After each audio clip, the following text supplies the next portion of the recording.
קחי לך זמן, הכאב הזה יחלוף מהר, אני מבטיח, זה רק זמן ונשכח.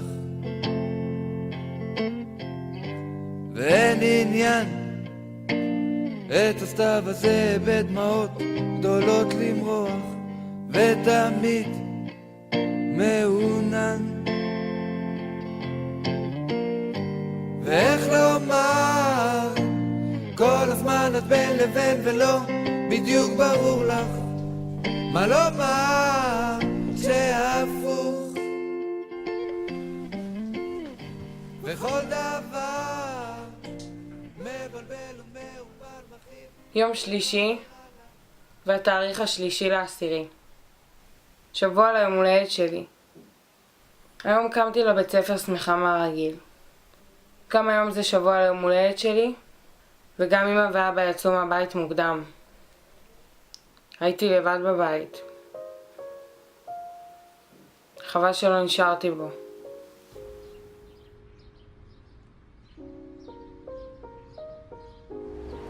תביא את התיק לשמנה.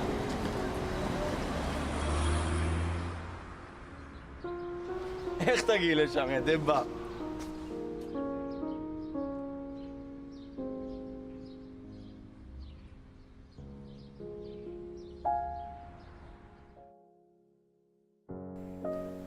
יום שבת והתאריך 7/10. היום סבא מצד האמא היה פה. בטח אתה שואל, נו, איך היה? אני אענה לך מיד. מה זה כיף?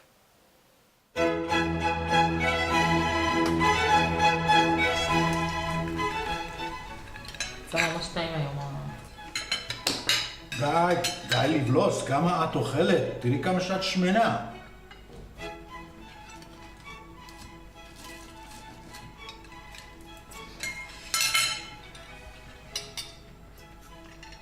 זאת הצלחת המיוחדת בשביל גל, כדי שהיא תוכל לאכול מלא מלא, כדי שהיא לא תהיה כמו כל שאר האנשים בעולם, כאלה קטנים ורזים.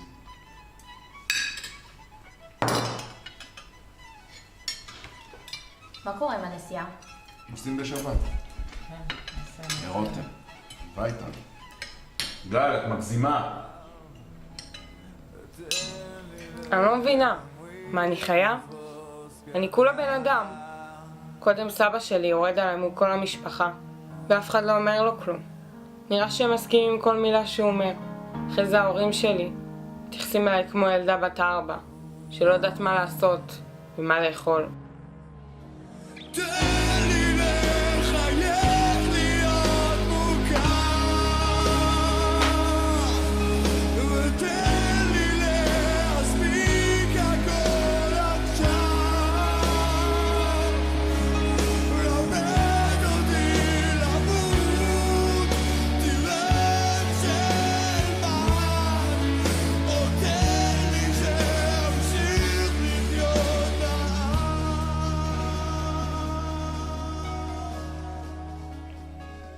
יום שני והתאריך 9/10.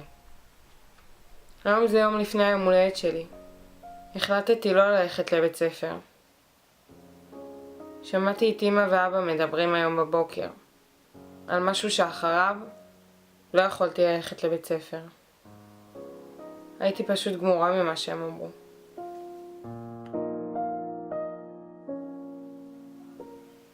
אולי באמת מה שכולם אומרים נכון. פשוט ילדה שמנה, מוזרה ומכוערת. תפנימי את זה. אולי תתארגני כבר.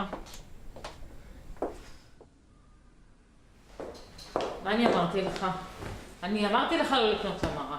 היא מסתכלת על עצמה, חושבת שהיא משהו, שהיא באמת שווה כמו כולם. היא בחיים שלה לא תהיה כמו החיות שלה. היא מאומצת. לא פלא שאין לה חבר. תראה איך היא נראית. מי ירצה אחת כזאת? היא חושבת שזה בסדר איך שהיא נראית. נו דני, מה נעשה? גם אמא שלי אומרת שבחיים ממנה לא יצא שום דבר. אני לא יודעת מה לעשות. למה לקחנו אותה בכלל? כל פעם מחדש הקטע הזה, שמזכירים לי שאני מאומצת. חבל שהם לקחו אותי בכלל. טוב, אני כבר יודעת. אני לא שווה כלום. אני בן אדם שמן, שאין לו כלום בחיים, שאף אחד לא אוהב אותו. שהוא צריך לעשות הכל בשביל שיאהבו אותו. את כלום, גל. את פשוט כלום. את שומעת? תפנימי את זה. את פשוט כלום.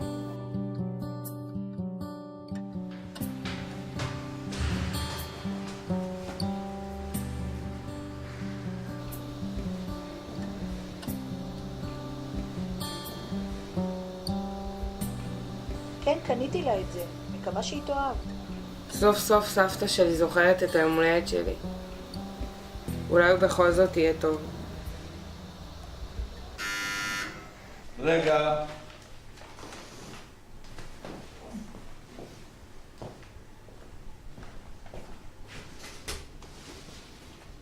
זאת את. הוא פשוט חייב להגיד משהו איך שאני נכנסת. צאי כבר מהמטבח, תפסיקי לחפש אוכל כל הזמן. תנסי להיות כמו האחיות שלך. קצת רזה. נו, בעצם לא יכולה להיות כמו האחיות שלך, את הרי מאומצת. שכחתי שכבר שאמא שלך עשתה את הטעות של החיים שלה. ועל טעויות משלמים, בבקשה. פלא שלך חברות וחברים, אה? עם הצורה שלך, כמו שאת שמנה כזאת. את חייבת להשתנות. את פשוט חייבת להשתנות. בשבילך, בשבילם, בשבילנו. אני פשוט מתבייש להגיד שאת הנכדה שלי, את מבינה? תראי השני, את פשוט אין לי מילים להגיד. תראי סקי איך שאת נראית, תראי. טוב, בואי, תקחי, יש לי פה מתנה בשבילך. כן, זה ספר על ילד שהיה שמן כמוך והחליט להשתנות. אוקיי?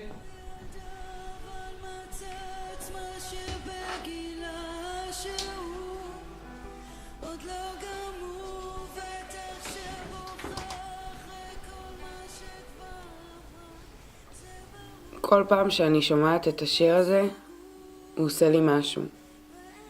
כל הפעמים האלה שרציתי לצעוק, להגיד להם תתעוררו. אתם לא מושלמים. ללכת עם ראש מורם. עשיתי בדיוק ההפך.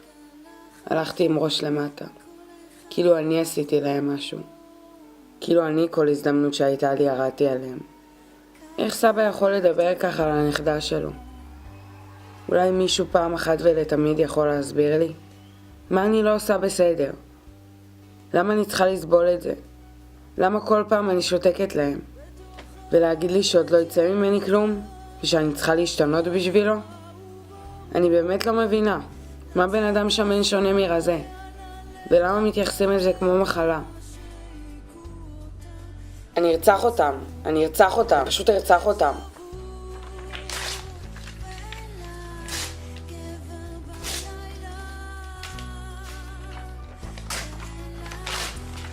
מתבייש להגיד שאת הנכדה שלי, את מבינה? איך תגיעי לשם, ידי בר? גל, את מגזימה. אין מה לעשות, יקירתי. ככה מזעזעים ילדה שמנה בת 15. צודק, מה אני אגיד לך?